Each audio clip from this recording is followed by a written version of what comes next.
하지만 조금만 잘 살펴보면 하스카프가 만날 잠만 자는 게으른 고양이는 아니라는 걸 알 수 있다. 예쁜 실을 길게 당긴 것처럼 꼭 감은 눈, 사려 깊은 이마. 하스카프는 꿈을 꾸고 있는 것이다. 언제나 꿈에 등장하는 분홍벽. 그건 정말 아름다운 분홍색 벽이었다. 아라이 료지가 그림을 그리고 에쿠니 가오리가 글을 쓴 그림 동화 몬테로소의 분홍벽 중 일부를 읽어드렸습니다.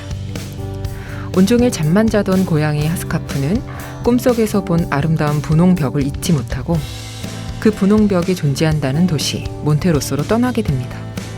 열기구를 타고 비가 내리며 비를 맞고 길 위의 사람들과 만나기도 하면서 몬테로소를 향한 여정은 계속됩니다. 때로는 집사와 함께 살던 시절에 청결한 생활이 그리워지고 때로는 길거리에서 온갖 위험을 맞닥뜨려도 꿈의 분홍벽을 향해 당당히 나아가는 하스카프는 참 씩씩한 고양이입니다. 그 어떤 불안과 방해가 덮쳐와도 흔들리지 않고 분홍벽을 찾아 모험 중인 세상의 모든 씩씩한 고양이들에게 조용한 응원을 보냅니다. 여기는 문학라디오 문장의 소리입니다. 안녕하세요. 문장의 소리 DJ 시인 이영주입니다. 어느덧 10월 가을이 완연해졌습니다. 어린이들은 지금쯤 개천절 휴일을 보내고 또 한글날을 기다리면서 짧은 가을방학 같은 연휴를 맞이할 텐데요. 모처럼 휴일에 동화책 한 권 읽어보는 건 어떨까요? 새 책을 낸 작가를 모시고 작품을 둘러싼 다양한 이야기를 들어보는 시간인 지금 만나요. 오늘은 특별히 동화 특집으로 함께합니다. 내 안의 동심을 깨우는 동화를 함께 읽으며 이 가을을 만끽해 보도록 하겠습니다. 이경애, 강인송 동화 작가님들 어서 오세요. 반갑습니다. 예, 반갑습니다. 이경애입니다. 반갑습니다. 강인송입니다. 잘 부탁드립니다. 네, 먼저 이경애 작가님에 대해서 소개해드리면요. 문화일보 신춘문예를 등단하셔서 작품 활동을 시작하셨습니다. 2001년 장편동화 마지막 박쥐공주 미가야로 한국백상 출판문화상을 받으셨습니다.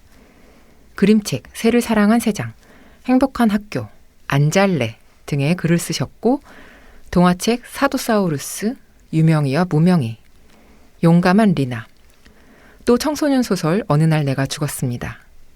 그 녀석 덕분에, 그들이 떨어뜨린 것 등을 쓰셨습니다. 최근에는 장편동화 책 읽는 고양이 석공치를 출간하셨습니다. 네, 그리고 강인송 작가님은 2018년 어린이와 문학의 너나 파티를 발표하며 작품 활동을 시작하셨습니다. 오늘도 수줍은 차마니, 소곤소곤 회장을 쓰셨고 최근에는 장편동화 나는 마음대로 나지를 출간하셨습니다. 아이고 양력을 읽다 보니까 네, 두 분 이 가을 어떻게 지내고 계신가요? 예, 저는 밀린 원고들을 좀 쓰고 있고요. 네. 어머니가 좀 나이가 많으셔서 예, 어머니랑 좀 지내면서 옛날 이야기를 많이 듣고 지내고 있습니다. 왠지 책으로 나올 것 같아요. 그런 건 아니고요. 네, 또 강인송 작가님은 네. 어떠셨어요? 네. 저는 신간이 나온 지 얼마 안 돼서 지금 저한테 이완이 좀 필요한 시기라고 생각을 해서 열심히 운동하면서 지내고 있습니다. 네, 또 이경애 작가님의 반려묘 수키와 달구도 잘 지내고 있나요? 아, 근데 수키하고 달구는 제가 키우는 고양이가 아니고 지금 딸네 집에서 살고 있거든요. 근데 그 작가의 말을 쓸 때 제가 거기서 써서 예, 작가의 말에 등장하게 됐어요. 네, 아까 강인송 작가님도 오셔서 반려동물 꼭 물어봐달라고 하셨는데 네, 반려동물 강아지라고 하셨는데 네. 지내고 계신가요? 네네, 그 우리 강아지가 10살인데요. 시고르자 부종이에요. 근데 이제 아버지랑 어머님 성을 따서 이름이 강인몽자거든요. 이걸 너무 말하고 싶었어요. 최초의 양성 강아지. 와. 네. 네, 두 분을 초대해서 동화 특집을 마련했습니다. 처음 섭외 연락을 받으셨을 때 어떠셨나요? 그 동화 특집에 저를 초대해 주신다고 하셨을 때 너무 재밌겠다. 내가 나가도 되나 했는데 같이 함께하는 선생님이 이경애 작가님이시라는 거예요. 네. 그걸 듣고 손이 그때부터 막 떨리는 거예요. 그리고 제가 지금 또 실수하고 있는 건 아닐지, 이따가 또 실수를 하지 않을지, 지금 약간 연예인으로 치면 그 보아랑 같이 네. 방송을 하는 네. 데뷔 한 달 차 가수 같은 그런 기분으로 있습니다. 네. 아, 보아가 이경희 선생님 나이 차이가 많이 나네요. 네. 역시 강인송 작가님의 세대를 알 수 있는 네, 답변이셨네. 이경희 선생님 어떠셨어요? 저도 대단히 기쁘고 반가웠고요. 네. 저도 그 강인수 작가님의 그 차마니 책을 읽었기 때문에 네. 더군다나 반가웠고요. 그리고 또 여기는 2011년에 그 녀석 덕분에 쓰고도 한번 왔던 데라 더 반가웠습니다. 네. 두 분 모두 올 여름에 책을 출간하셨고 또 한 계절을 보내고 가을이 찾아왔는데요. 출간 소감을 여쭙고 싶습니다. 작가의 말에도 썼지만 이게 굉장히 오래 걸려서 나오게 된 책이에요. 그래서 네. 아주 후련해요.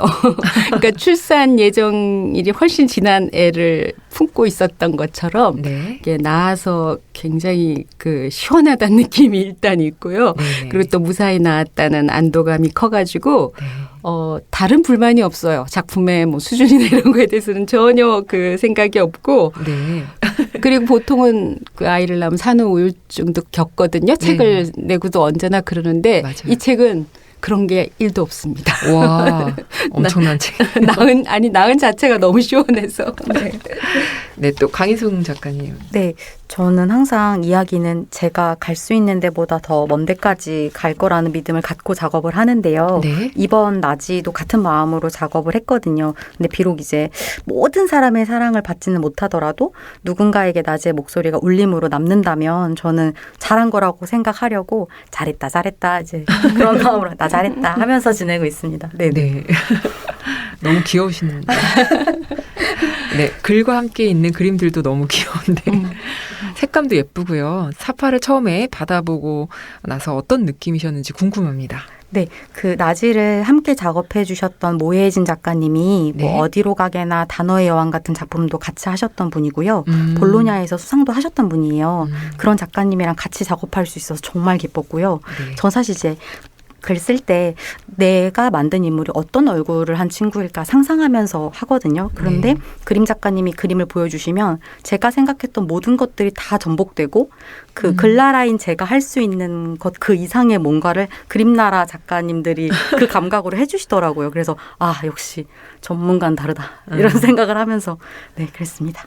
네, 또 이경애 작가님은 이 그림을 볼 때마다 사실 지금도 그렇지만 그 처음 받아들었을 때 정말 소리라도 지르고 싶었어요. 너무 좋아서 그림이 정말 마음에 들었어요. 제 마음에 너무 들었고 그 주인공인 석공치나 그 식구들 캐릭터도 하나하나 다 너무 사랑스럽고 제 기대 이상으로 그 화가 선생님께서 잘 그려주셨고요. 더군다나 제가 그 석공치 엄마인 서명월은 네. 제가 올해 키우다가 몇 년 전에 세상을 떠난 그 제 고향인 또또처럼 그려달라고 부탁했는데 너무 잘 그려주셔서 더 뭉클하게 그림을 만났습니다. 저는 시를 쓰다 보니까 이렇게 그림을 또 만나는 작품 세계가 되게 부럽기도 합니다. 맞아요. 두 분 다 그 어린 시절부터 꿈이 작가셨을까요? 동화 작가에 대한 꿈? 언제 갖게 됐고 또 어떻게 쓰게 되셨는지 좀 소개해 주시면 좋을 것 같아요. 예, 아주 어렸을 때부터 책을 워낙 좋아했기 때문에 네. 작가를 동경했어요. 그렇지만 이제 오히려 그 학창 시절 때는 그 꿈에서 도망치려고 애를 많이 썼어요. 중고등학교 시절에는 그 뭐랄까 여학생다운 결벽성이 있어서 그 작가가 돼서 돈을 받고 글을 쓴다 이런 거 되게 불결하게 생각해서 예, 글은 그냥 자기를 위해 쓰는 거 이렇게 생각해서 안 하려고 혼자를 위해서만 쓰려고 생각을 했고 또 대학에 들어가니까 그때가 80년대였거든요. 글 쓰는 게 사치라고 생각해서 또 도망치려고 굉장히 애를 쓰고 했었어요. 네. 근데 뭐 결국은 글 쓰는 사람이 됐는데 동화 작가를 이렇게 따로 꿈꾸지는 않았어요. 그냥 어떤 글이든 그거 듣고 싶은 나이대에 맞게 쓴다 이런 마음으로 썼는데 네. 이제 어린 독자들을 위해서 많이 쓰다 보니까 동화를 많이 쓰게 됐습니다. 네. 저는 돈을 많이 받았으면 좋겠는데. 아니 지금은 저도 그래요. 네, 또 강인송 작가님은. 네. 저는 그 집집마다 물려받는 전집 세트가 있잖아요. 네. 근데 우리 집도 이제 사촌 오빠, 사촌 언니, 다시 다른 사촌 오빠 이렇게 전해서 저한테 왔던 전집 세트가 있는데 다 새 책인데 딱 한 것만 노돌노돌한 거예요. 네. 그게 로알드 달 작가님의 그 찰리와 초콜릿 공장이었거든요. 네. 근데 그 책을 보자마자 이건 재미가 있을 수밖에 없겠다. 그것만 주구장창 읽었어요. 네. 근데 그러다 보니까 언젠가부터 정확히는 생각나지 않지만 고등학교 때부터 제가 주변 사람들에게 나 동화 작가가 될 거야 라는 말을 하고 다녔어요. 근데 이 말을 너무 많이 하고 다닌 거예요. 이걸 지킬 수밖에 없는 일부러 그러신 거 아니에요? 지키려고? 뭐 그럴 수도 있겠죠. 근데 네. 뭔가 너무 많이 말하고 다녔고 이걸 더 이상 어길 수는 없겠다. 그래서 고등학교 때부터 계속 아동문학 작가가 되는 걸 꿈으로 가졌고 네. 한겨레 그 아동문학 작가학교를 다니고 대학교를 다시 들어가면서 본격적으로 아동문학을 공부하게 됐습니다. 네.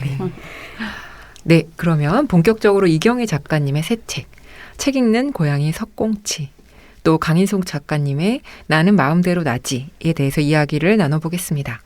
책 읽는 고양이 석공치는 흥묘도에 사는 서씨 가문 고양이들에게서 대대로 전해지는 책 읽을 줄 아는 능력에 관한 이야기입니다. 또 강인송 작가님의 나는 마음대로 나지는 내가 옳다고 생각되는 행동은 기어이 하고야마는, 그래서 학교 안에 비좁고 답답한 토끼장을 친구들과 함께 넓히고 확장시켜 나가는 과정의 이야기를 다루고 있습니다. 네, 근데 왠지 고양이들 실제로도 왠지 책을 읽을 줄 아는 능력을 숨기고 있는 것 같은 느낌이 드는데 어떻게 쓰시게 된 이야기인가요? 오래 걸리셨다고 하셨는데. 저는 이제 동물을 사실 다 좋아해요. 종류를 가리지 않고 다 좋아하는데 네. 고양이한테는 이제 특히 매료돼 있어서 굉장히 감탄하게 하는 맞아요. 동물이죠. 그러니까 개가 좀 감동적이라면 고양이는 아주 감탄하게 만드는데, 그래서 고양이 얘기를 꼭 쓰고 싶었어요. 그 당시엔 또 제가 키우고도 있어서. 네. 그러다 이제 우연히 그 고양이에 관한 글을 써줬으면 좋겠다는 요청이 들어와서 너무 기쁘게 받아들여서 쓰기 시작했는데 네. 잘 안 써지더라고요. 가다가 막혔어요. 처음에는 책 읽는 고양이란 설정은 쉽게 하고 나갔는데 중간에 막혔는데, 근데 우연히 또 그렇게 굉장히 매력적인 약간 싸가지 없는 고양이 네, 그런 얘기를 우연히 듣게 되면서 네. 그 막혔던 부분이 뚫리면서 제가 생각했던 것과 다른 얘기들이 펼쳐지고 네, 그렇게 해서 쓰게 됐습니다. 네, 또 강인송 작가님은? 네, 저는 제 이야기 속에 하고 싶은 말을 다 하는 어린이를 주인공으로 데려오는 게 첫 번째 목표였고요. 본인이실 것 같아요. 그 어린이가 그 어린이들의 권리를 주장하려고 앞서는 것도 좋은데 다른 대상을 위해서 열심히 뭔가 할 때만 느낄 수 있는 어떤 마음들도 존재할 거라고 생각했어요. 그렇죠. 그러다가 제가 이제 어릴 적에 엄청 큰 쇼핑센터에 가서 만났던 토끼장이 있거든요. 근데 그걸 보고 제가 어머님한테 마음이 너무 이상해, 마음이 너무 안 좋아라고 말했던 기억이 있어요. 그래서 만약에 그 마음이 어떻게 안 좋았는지 설명할 수 있는 어린이가 있다면, 그리고 그 마음을 해결하려고 고쳐나가려고 행동하는 어린이가 있다면 어떨까 해서 그 마음을 가지고 시작하게 된 이야기입니다. 네. 두 분의 작품들에는 사랑스러운 동물들이 많이 등장을 하는데요. 나는 마음대로 나지에서 첫 장면에 아기 고양이들, 또 행복한 토끼장 속의 토끼들이 나옵니다.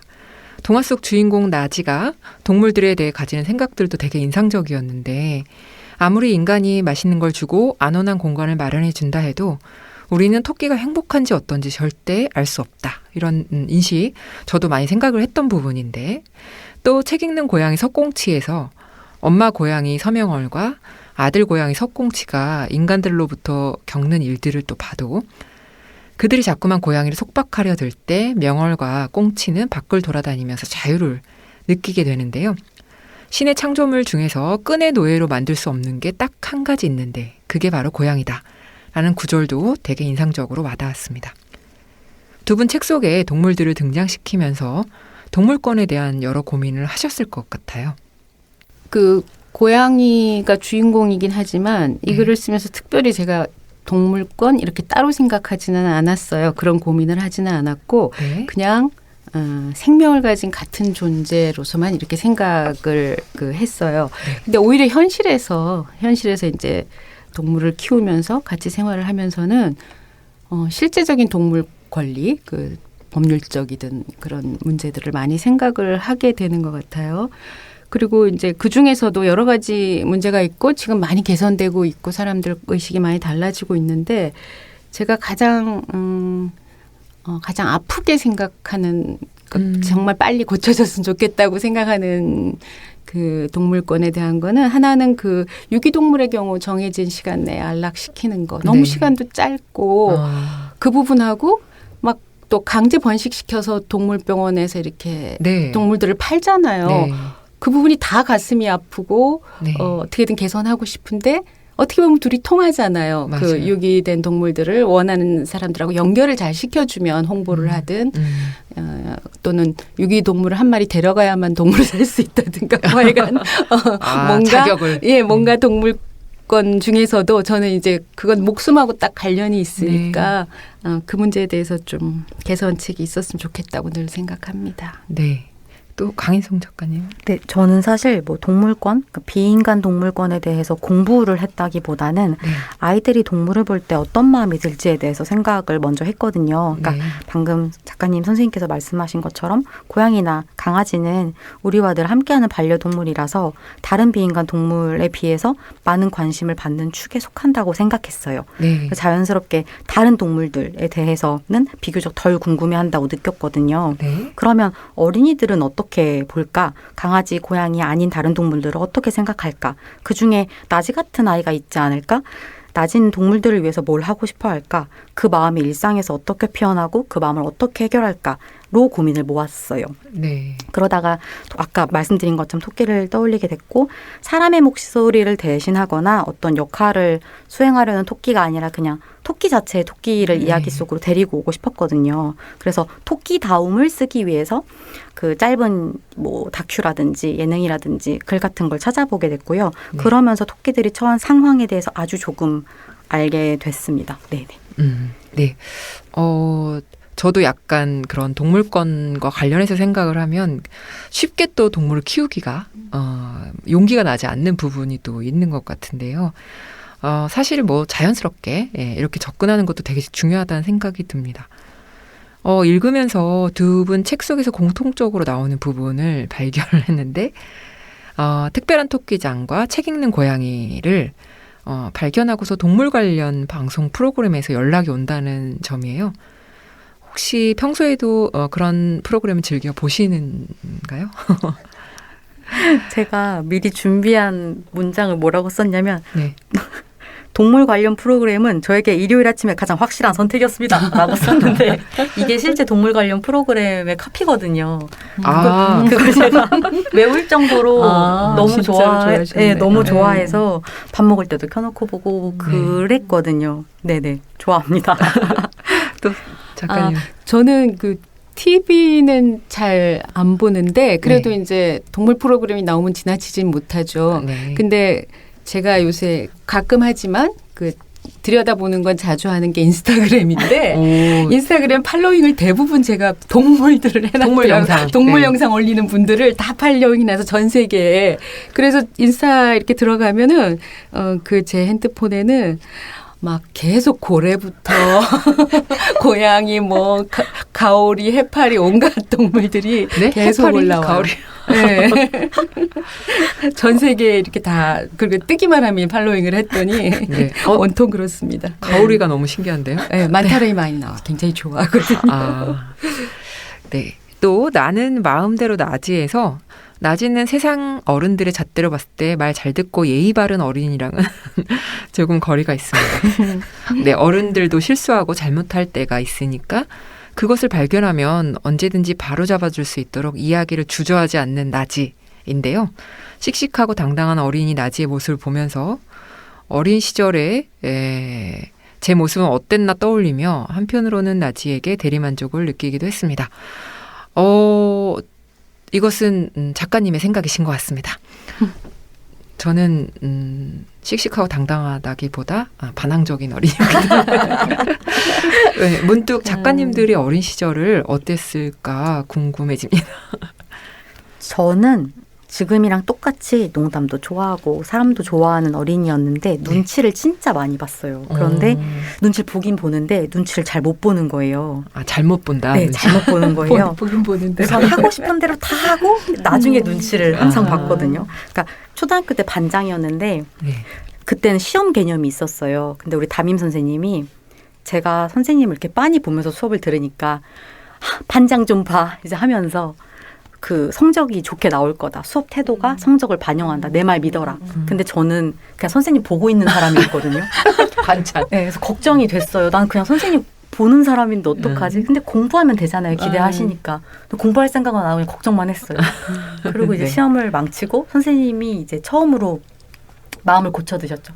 태도가 더 중요하다. 성적은 중요하지 않다. 그래서 그 정도로 저는 그 당시에 눈치는 보는데 눈치 잘 못 보는. 그거 자체가 그냥 동화로 써도 좋은 얘기네요. 너무 재밌네. 네. 선생님을 관찰할 뿐입니다. 네, 제목도 나왔어요 지금. 집에 가서 해보겠습니다. 네. 또 이경현 선생님. 저는 그 어린 시절, 그러니까 초등학교 3학년까지 그 짧은 시간에도 극적인 변화가 좀 있었어요. 전환이. 그러니까 초등학교 들어가기 전에는 거의 나지급의 아주 당돌한 아이였어요. 그리고 굉장히 활발하고 진짜 어른들이 잘못하면 가서 다 따졌어요. 동네에서. 그래서 너 크면 변호사 하라 그랬어요. 말을 하도 잘해서 이렇게 싸우면 논리로 이겼거든요. 그리고 아침부터 저녁까지 밖에서 놀고 해서 무릎이 그렇게 멀쩡한 날이 없었어요. 맨날 넘어지고 다치고 거의 골목 대장급이었거든요. 그랬는데 학교를 집에서 좀 멀리 떨어진 외갓집에서 다니게 됐어요. 그쪽에 다니다 이제 다시 집에 와서 다니게 돼서 먼 학교를 다녔는데 그러다 보니까 이게 그 멀리 간 학교에서 적응을 못했어요. 그렇죠. 제가 아이들하고 적응을 못했고 또 집에 오면 동네 애들은 또 자기들끼리 놀아서 이쪽 저쪽 어디서도 끼지 못하는 아이가 되면서 거의 초등학교 1, 2학년을 좀 자폐적으로 보내게 됐어요. 그래서 집에 이제 구석에 골방이 하나 있었는데 거기 가서 거의 컴컴한 골방에 들어가서 나오지도 않고. 근데 그때는 부모님들이 자식이 다 나가노는 걸로 생각해서 제가 거기 들어간지도 몰랐어요. 밥 먹을 때만 나오면 돼요. 골방을 없애야지. 아니에요. 근데 들어가 계시거나. 네. 근데 지금 같으면 아마 끌어내서 소아정신과 데려가고 했을 거예요. 근데 그때 제가 그 속에서 그냥 닥치는 대로 책을 읽었거든요. 거기 이제 고물 쌓여 있으니까 어른 책이고 뭐 잡지고 잔뜩 있었는데 그리고 이제 누워서 그 현실이 싫으니까 친구하고도 못 놀고 그래서 매일 공상에 빠지고 뭐 지나고 보니까 그 시절이 없었으면 작가는 안 됐을 것 같아요. 활발한 그 비즈니스 우먼이 됐던가 그랬을 텐데 그 시기 때문에 제가 전혀 그 외로워서 글을 계속 읽고 그리고 공상에 빠지고 그런 시기를 갖게 됐어요. 그러다 나중에 이제 3학년 때 좋은 선생님을 만나서 저를 관심을 갖고 이렇게 자꾸 이끌어 주시니까 세상으로 나와서 다시 눈치를 보면서 살게 됐고 좀 정상적인 모습을 하고 살게 됐습니다. 아무래도 작가분들이 확실히 어떤 몰두하는 시간이 어린 시절에 있는 분들이 작가가 되시는 것 같긴 해요. 저는 그 이야기 들으면서 저도 그런 점이 있었는데 공감이 됐어요. 네, 또 책 읽는 고양이 석공치 보면 설정이 독특하고 되게 재미있는데 고양이가 책을 읽을 줄 아는 특별한 능력을 가지게 되면서 책 속에 매력적인 이야기들에 푹 빠져버립니다. 특히 우리의 주인공인 고양이 꽁치가 장화시는 고양이나 갈매기에게 나는 법을 가르쳐준 고양이, 100만 번 산 고양이 를 흥미롭게 읽는 부분이 진짜 귀여웠는데 또 그리고 보물섬은 꽁치가 섬을 떠나 홀로 서기를 하는 계기가 되어주는 책인데요. 어떻게 보면 책을 좋아하는 모든 존재들이 책을 읽으면서 한 뼘 한 뼘 성장하는 이야기로 읽히기도 합니다. 두 분도 어린 시절부터 책을 아까 말씀하셨지만 책을 좋아하고 많이 읽으셨을 것 같은데 가장 좋아했던 동화의 주인공이나 영향받은 작가가 있으실까요? 아까 말씀드렸던 내용이랑 연결이 되는데 저는 로알드 달 작가님의 영향을 가장 많이 받았고요. 그 중에서 마틸다라는 인물이 나오는 마틸다라는 책에 그게 단연 1등이고요. 네. 그 형편없는 양육자 밑에서 자란 마틸다가 그 집이라는 공간이 심적으로나 물리적으로나 너무 좁다는 걸 스스로 깨닫고 나가서 도서관이라는 공간을 찾아내잖아요. 개척해내는데 그 장면이 가장 인상 깊었어요. 그 마틸다 같은 인물들, 그러니까 자기 발로 본인이 가고 싶은데 실컷 가는 어린이들 얘기를 저도 많이 쓰고 싶다는 생각을 지금도 하면서 지내고 있습니다. 네. 또 이경이죠. 예, 저는 그 가장 제가 좋아한 캐릭터, 좋아한 주인공이라고 하면 단연코 앤이에요. 그 앤을 그때 10권짜리 책이 아주 작은 글씨로 된 10권짜리 책이 전집이 지금 요새 많이 나오고 있는데 어떻게 우연히 그 보게 돼서 그 앤이 성장해서 어른 돼서 자식까지 놓고 이제 다 그런 얘기인데 그 10권짜리 책을 수없이 읽었어요.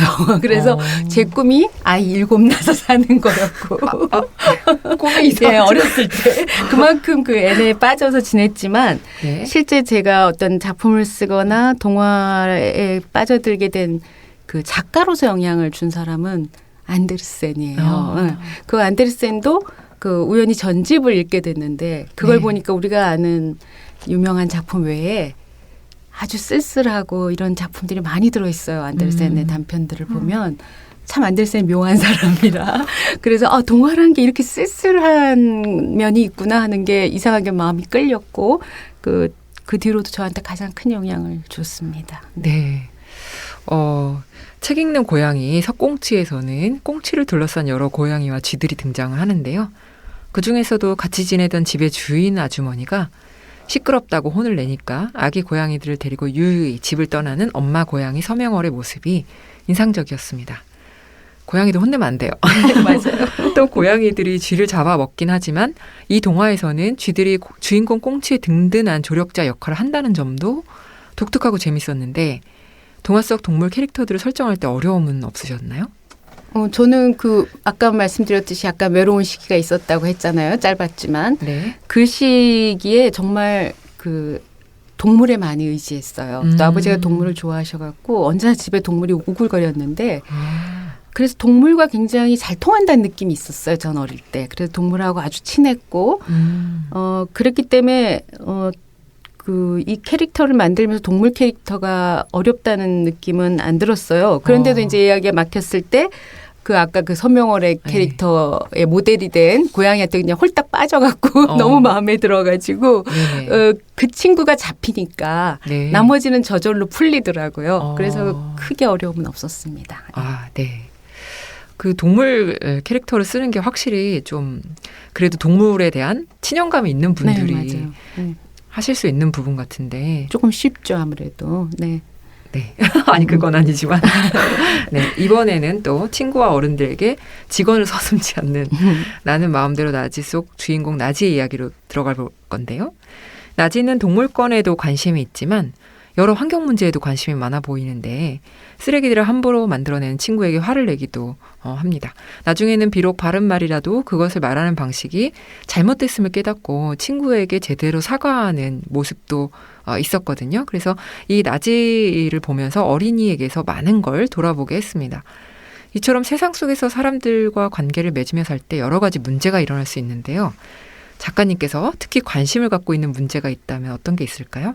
저는 요즘에 환경 문제에 대해서 관심을 좀 갖고 있는데요. 네. 공부를 본격적으로 하는 건 사실 아닌데 일상 속에서 제가 작게나마 모두를 위해 할 수 있는 더 나은 선택이 무엇일까 실천하면서 지내기 위해 노력하고 있습니다. 네. 웬만하면 옷도 조금 덜 사고 정말 많은 노력이 필요하지만 옷도 조금 덜 사고 고기도 웬만하면 한 번 소비했으면 진짜 웬만하면 다 먹고 네. 일회용품도 웬만하면 안 쓰려고 하고 네네. 이런 식의 선택들을 하는데 이게 사람들과 관계 맺으면서 살 때 유의미한 영향을 미치더라고요. 그러니까 이를테면 저랑 뜻이 맞는 분들이 있고 또는 더 나은 방향을 제시해 주는 분들도 있고 네. 아니면 한 번도 생각해 본 적 없는 건데 우리 덕분에 또 한 번 더 그렇게 생각해 보게 된다고 말씀해 주시는 분들도 있어서 서로 조금 건강하게 눈치를 보는 또 눈치 보네요. 눈치를 본다고 해야 하나요? 요즘 환경과 사람을 위해서 건강한 눈치를 보면서 지내는 게 가장 관심 있는 부분입니다.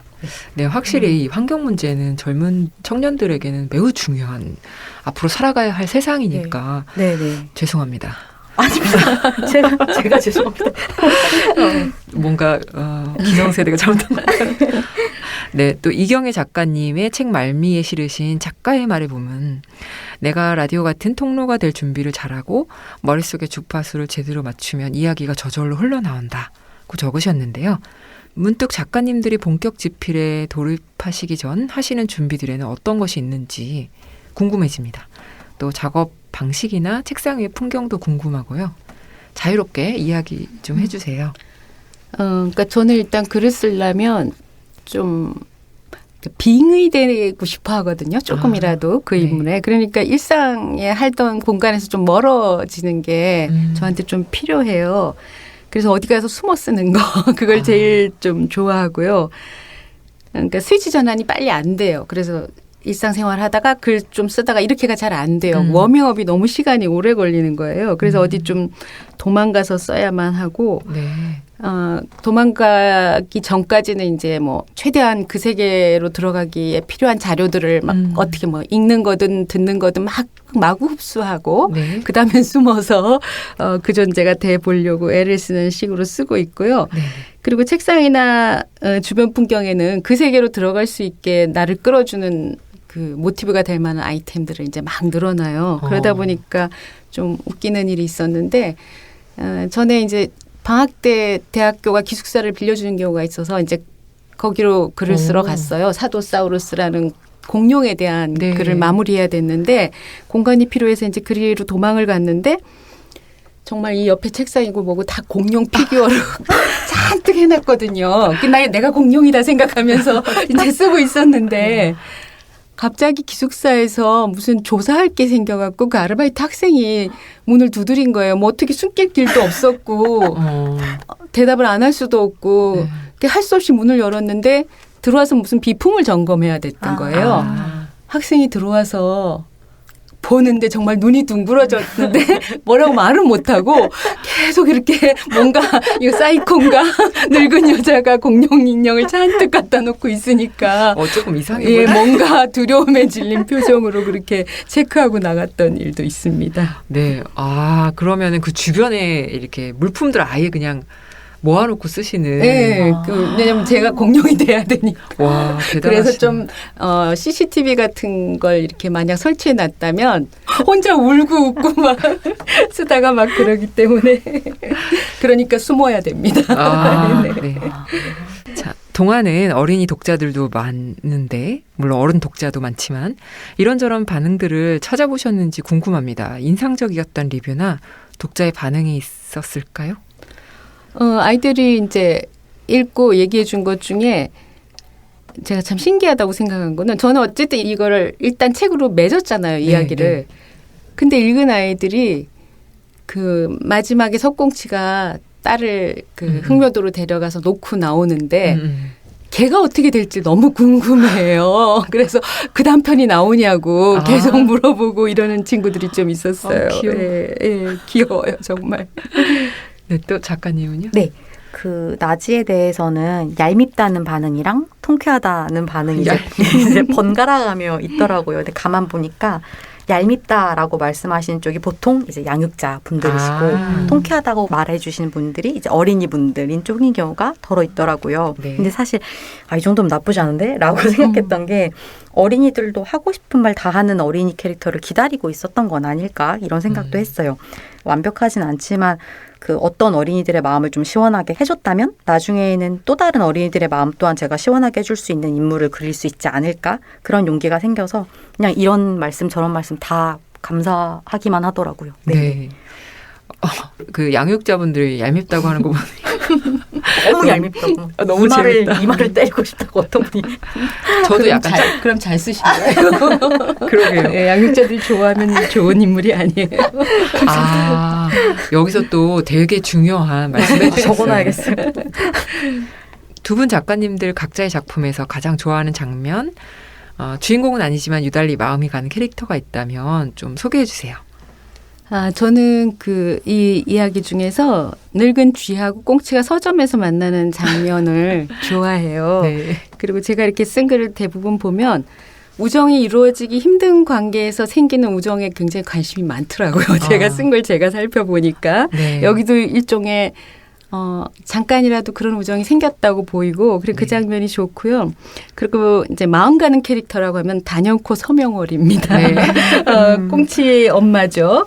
네. 제가 꿈꾸는 이상적인 어머니상이에요. 거의 로망에 가까운 저는 전혀 다다를 수 없는 그런 어머니상이라 제가 쓰면서도 매우 간접으로 살아보는 것 같은 이런 엄마가 한번 돼보고 싶은 그런 통쾌함을 느꼈고요. 네. 사실은 그 세상 떠났다고 제가 말씀드렸던 우리 고양이 또또가 네. 새끼를 낳아본 적이 없는데 만약 엄마가 됐다면 딱 그랬을 캐릭터예요. 아주 까칠한 아이였거든요. 그래서 굉장히 그 인물한테 제가 써놓고도 제가 굉장히 매료돼서 네. 아주 좋아합니다. 네. 네. 또 강인성 작가님도 대답해 주세요. 저는 인물 중에 생일자 친구가 가장 마음에 걸렸어요. 그 친구한테 사실 이름도 안 주었거든요. 주지 않았는데 이름을 주면 어떤 일정 분량 이상의 역할을 수행해야 할 것만 같아서 일부러 이름을 주지 않았어요. 그럼에도 불구하고 사과는 하고 싶은 거예요. 그 인물에게. 네. 생일날이고 아침부터 엄마 나 생일 갔다 올게 이렇게 하고 갔을 거 아니에요. 네. 얼마나 기대하고 갔을 텐데 나지라는 인물을 만나서 크게 속상했을 것 같은 거예요. 네. 나지는 이제 감각이 유난히 발달되어 있고 섬세한 눈을 가진 어린이지만 그렇지 않은 아이들에게는 불편하게 느껴질 수 있잖아요. 네. 그런데도 불구하고 그 생일자 친구는 나지가 하는 일들을 좋아하고 그냥 같이 하고 싶어 해요. 나지의 사과도 되게 깨끗하게 받아주고 같이 울어주고 그래서 그 인물이 가장 마음에 와닿는 친구였고요. 잘 모르지만 재밌어 보여서 같이 하고 싶어하는 모습이 저를 좀 닮은 것 같은 거예요. 그래서 네. 나중에 또 다른 이야기를 쓰게 된다면 이 친구에게 이름을 줘서 제 동화의 주인공을 만들어주고 싶다는 생각을 했습니다. 참 좋네요. 듣기만 해도 좋네요. 네.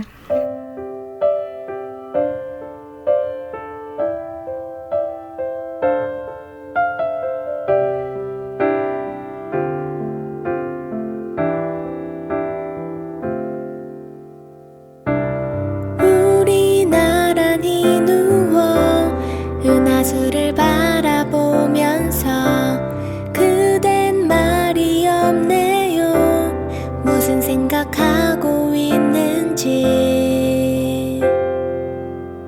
돌아오지 않을 나를 추억하나요?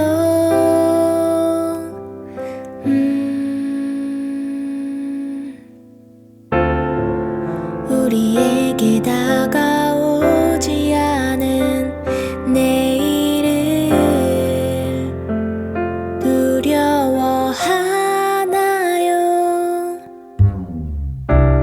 지나버린 시간도 찾아오지 않은 시간도 모두 잊어버리고 지금만을 느껴보아요.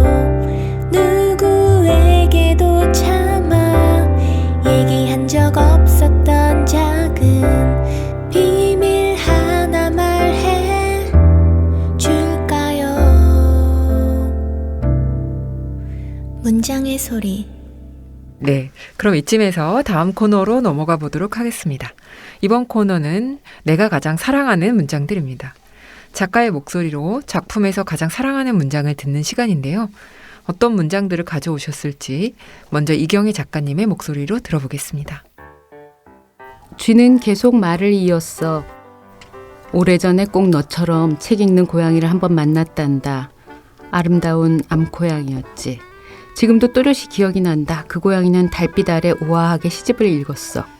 목소리도 어찌나 매혹적인지 나는 정말 황홀했단다. 그중 짧은 시 한 편은 내가 지금까지도 외우고 있지. 책 읽는 고양이라고? 나는 귀가 솔깃해져서 물었어. 어떤 시인데요? 들려주세요.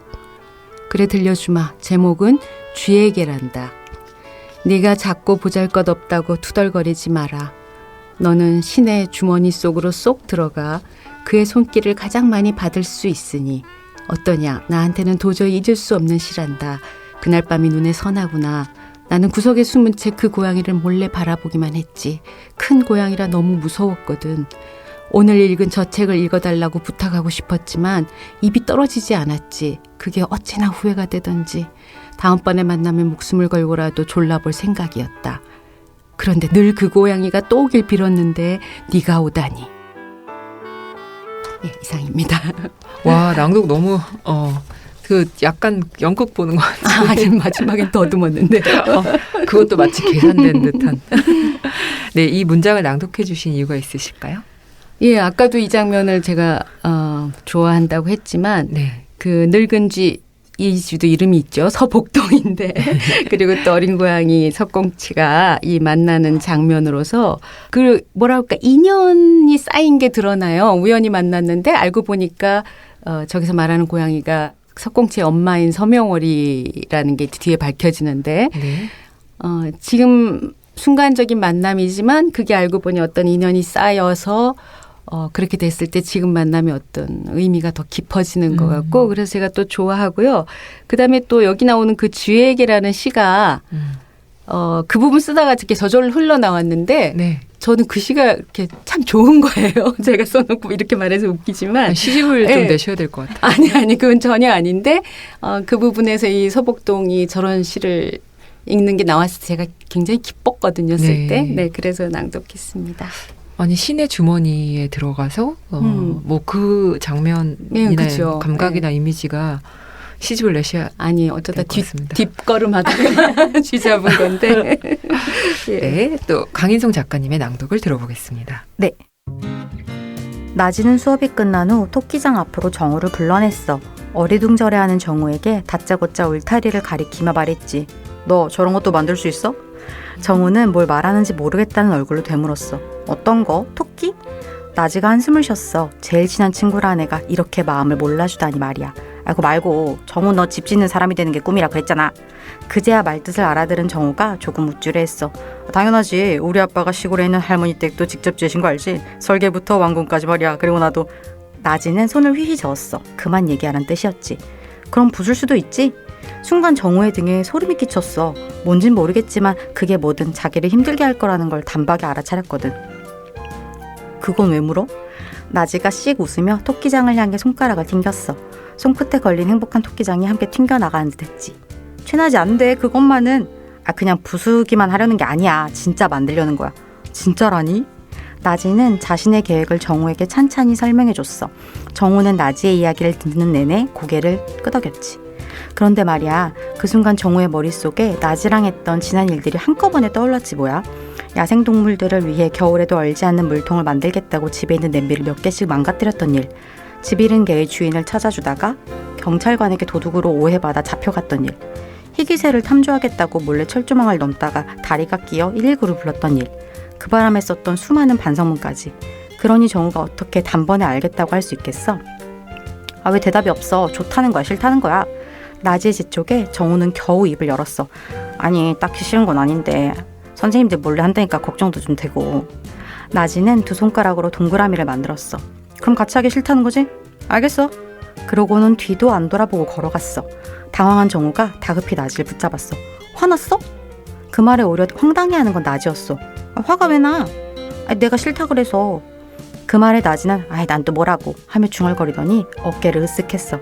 나는 그냥 너랑 같이 하고 싶었던 거야. 네가 좋으면 하는 거고 싫으면 안 해도 돼. 뭐 진짜? 당연하지. 내가 왜 너한테 내 생각을 강요하겠어?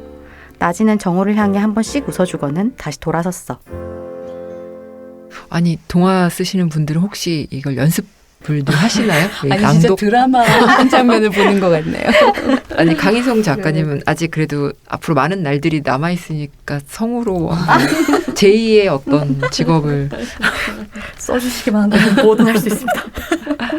네, 잘 들었습니다. 이 문장을 낭독해 주신 이유가 있으실까요?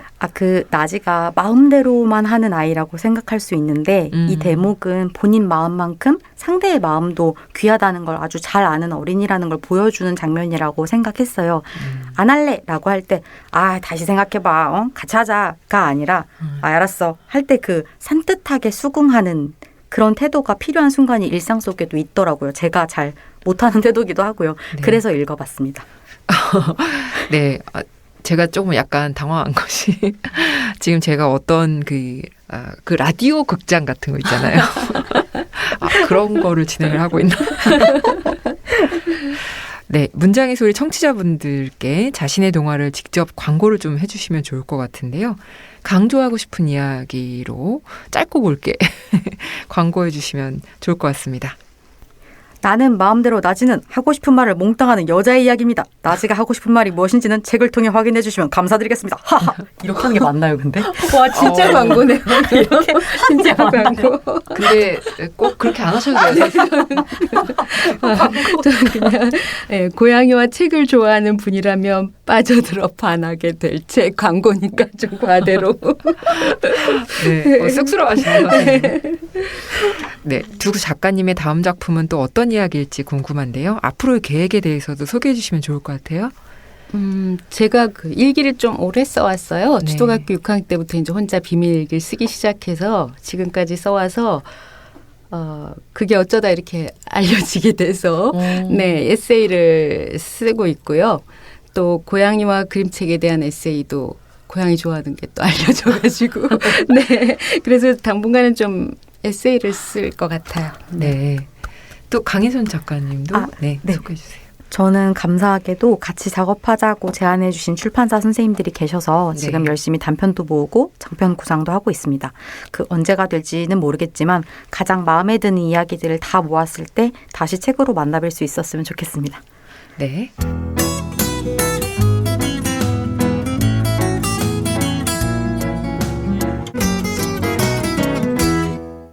지금 만나요의 마지막 코너는 바로 마이 페이보릿입니다.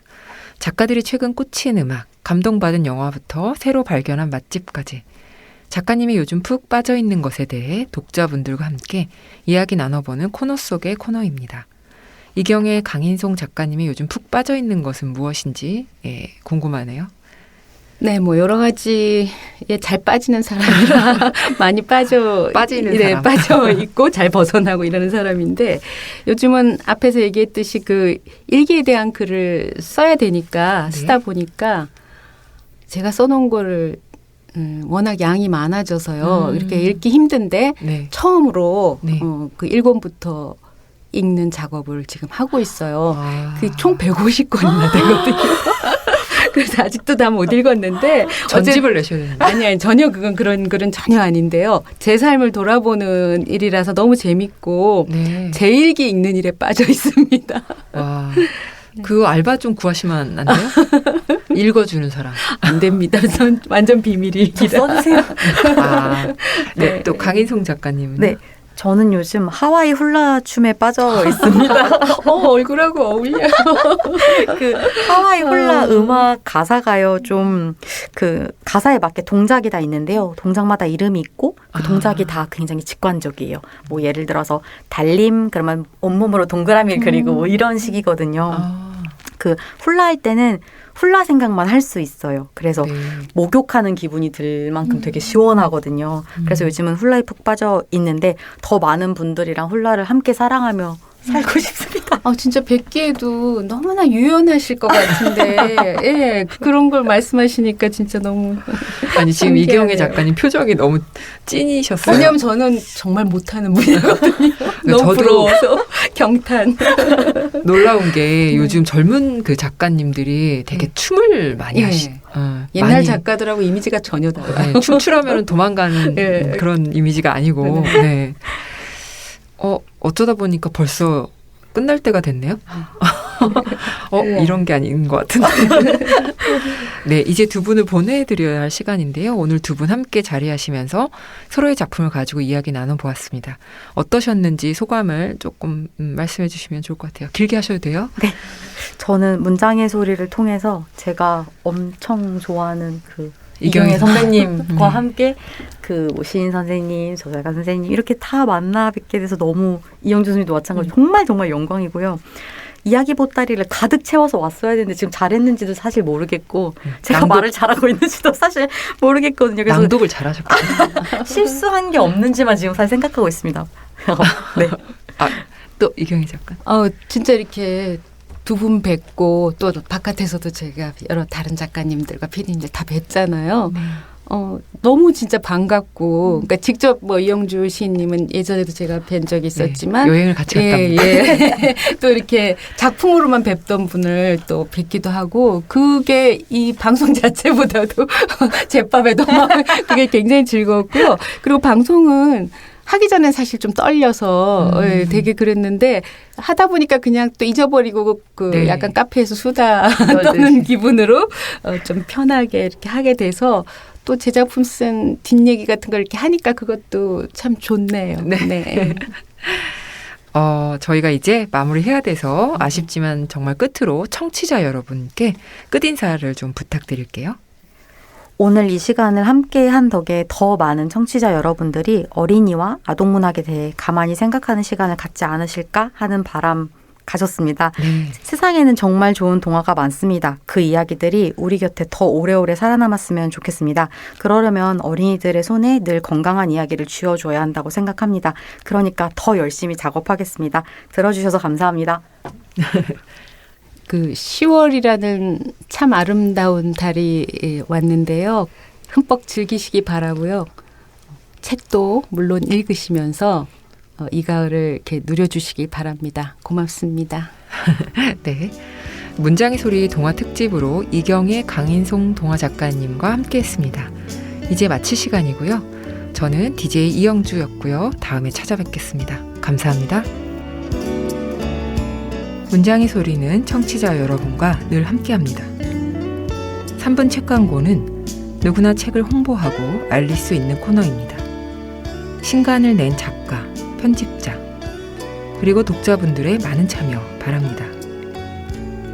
다시 읽어요는 시간이 흘러도 여전히 울림을 주는 책들을 다시 소개하는 코너입니다. 함께 나누고 싶은 책이 있다면 문장의 소리 게시판에 사연을 남겨주세요. 다양한 선물이 기다리고 있습니다. 문학광장 인스타그램과 페이스북 페이지에 이번 방송과 관련된 퀴즈가 업로드됩니다. 정답을 맞춰주시는 분들께도 문장의 소리와 함께하는 협찬사의 다양한 상품 보내드립니다. 퀴즈 정답자와 함께 문장의 소리 게시판, 유튜브, 네이버 오디오 클립, 팟빵, 팟캐스트에 댓글을 남겨주시는 청취자분들께도 다양한 상품 보내드립니다. 나의 첫 번째 약국 위드팜에서 프로바이오틱스를, W부티 컴퍼니에서 리다이치 헤어 트리트먼트 에센스를, 대학로 우리술 공간 두두에서 전통주를, BHC에서 치킨 상품권을, 자연의 벗 바이오버스에서 친환경 생활용품을 드립니다. 많이 참여해주세요. 지금까지 연출 김봄, 구성작가 권혜영, 최지은, 저는 DJ 이영주였습니다. 우리 그럼 수요일에 또 만나요. 우리만의 문장의 소리로.